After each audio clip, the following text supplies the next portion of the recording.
welcome back to my guys. Welcome back to my channel. So for today's video, I'm here inside the tent already. So may ganap tayo bukas.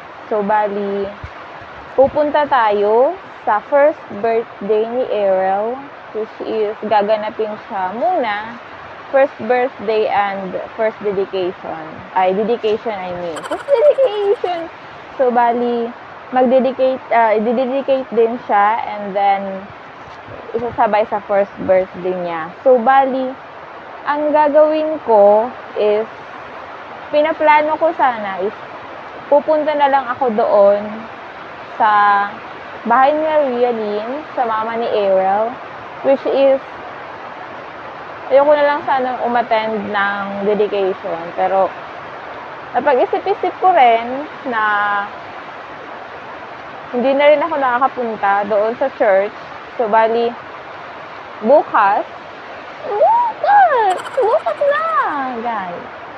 So bali pupunta na ako.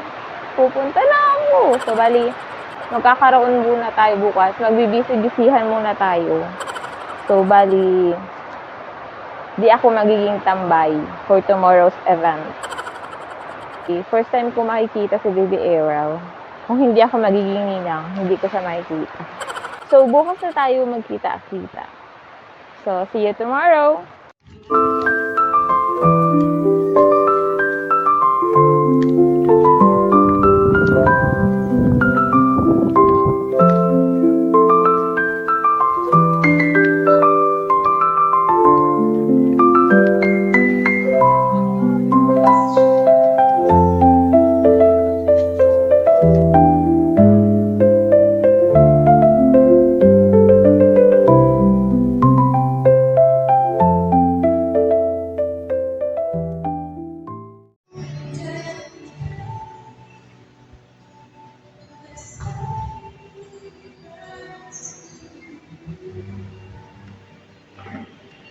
So at least naman dinigit niya ba tayo, pwede ba mag-worship ito na? Awin ko na. Ito na ay so, ba't wala ka? Oo, kung na-agree ka, pastor kung na-agree ka. Pero kung hindi mo nakakari, wala may discretion dito. Ano? Kung madinig ka, hindi ko pastor. Pero klaro lang. Kaya din yung mga witness ka, may mag-invite yung mga pangalawang magulang ni Ariel.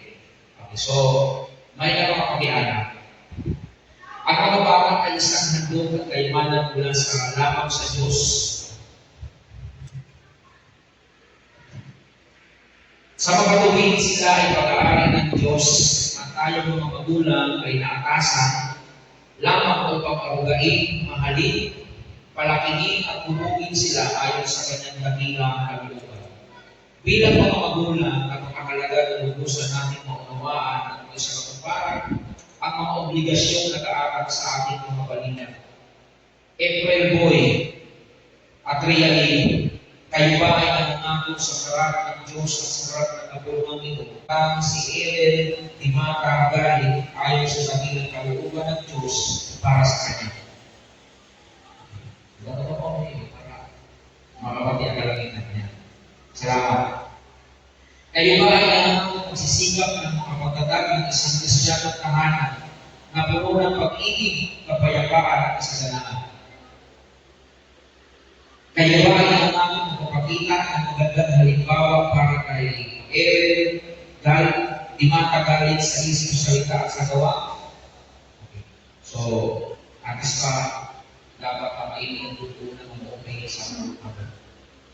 Okay? Sa isip, sa salita, at sa gawa. So, diri ang kapitbahay ay inggan ni Ariel kundi sa iyo mismo Rialyn at April. Sa pagkakataong dumating ang panahon magina at tawagin ng Panginoon si Ariel Dimata Galit sa isang buhay ng paglilingkod sa Diyos, ipinapapangako ba ninyo hindi ninyo siya ipagkakait? Linaw ko rin para kalagi yung magpupo kumitirin ng Panginoon. Umabot ang panahon na si Ariel Dimata ay plano kainin mo siya mag-nurse, karamihan ng engineer, karamihan ng police, karamihan ng flight attendant, pero akaroon yung tingnan di Lord kay Aaron, magpasok ng missionary. Iba niya siya pagkakait. Iba niya kasi na, ay kasi nagpapasuko. Hindi kayo kasi so, sa iyo ito, kung akin na niyo, kung ikaw sa na, iyo ka lang magpasok. Para pag nagawa ka po. Amen? Okay, so salamat, realin namin i-pray. So, pakalipa ko ang inyong buko na yung malimunin natin.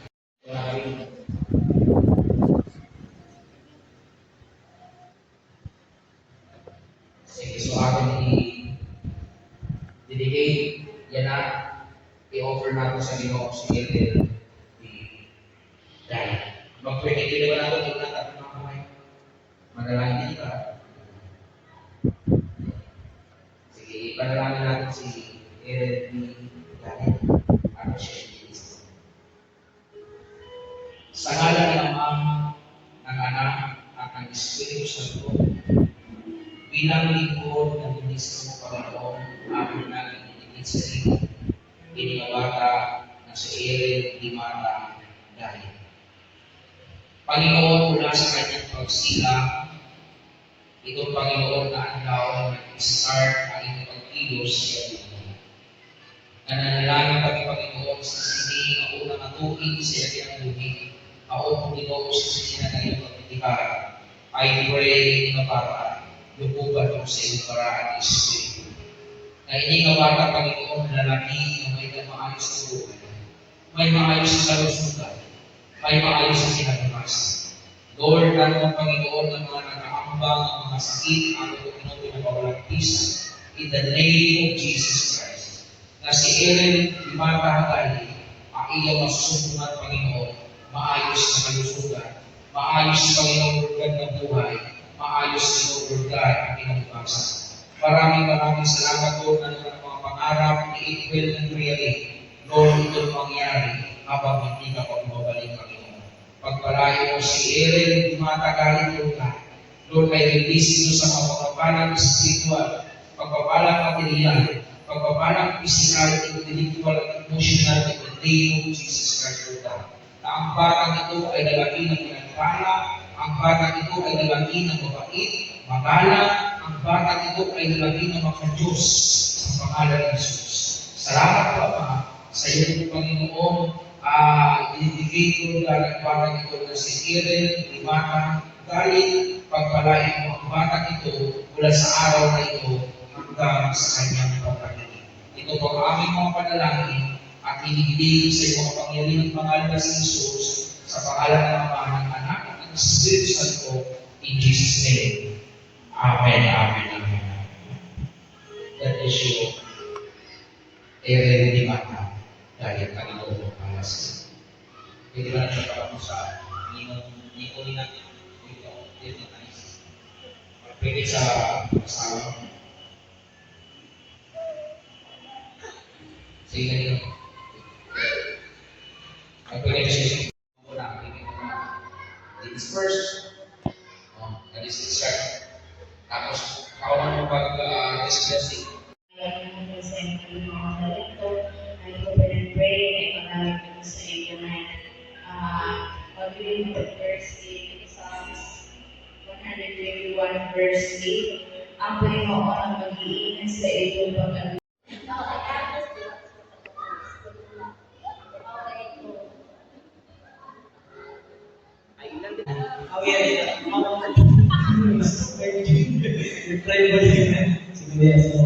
I pray that Meski na sa BBM, ako, magpaputang di bata, magkipawa, magkipawa.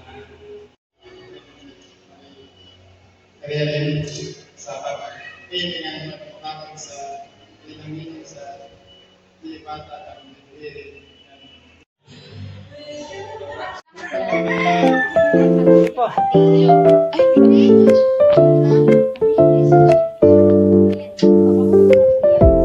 Nakaputos siya sa IC.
Kadiin.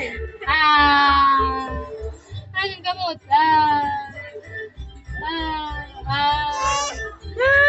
Di pa. Nasulat na ko na siya. Oh, kuha na. Oh, kuha na. Kuha ah.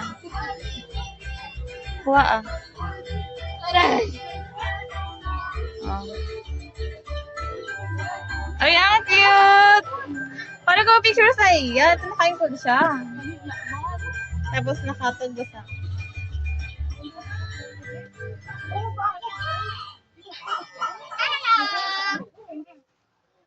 Kaiha ko na sa loob. Star.